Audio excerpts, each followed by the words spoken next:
সুমিওর তখন মনে হয় ওকে এক্ষুনি আবার সুচিং রূপে ফিরে যেতে হবে।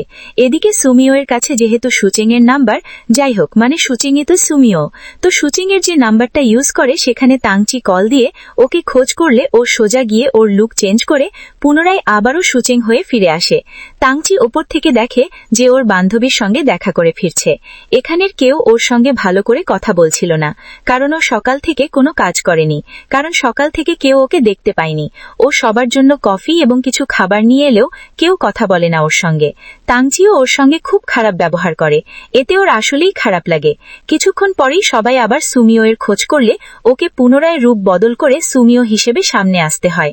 তখন থেকে সুচেং আবার সবার সামনে থেকে হারিয়ে যায়। এভাবেই চলতে থাকে ওর বাথরুমে দৌড়াদৌড়ি।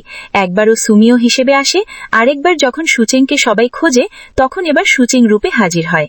এভাবেই চলতে থাকে। যাই হোক, শেষ পর্যন্ত ওর কাজটা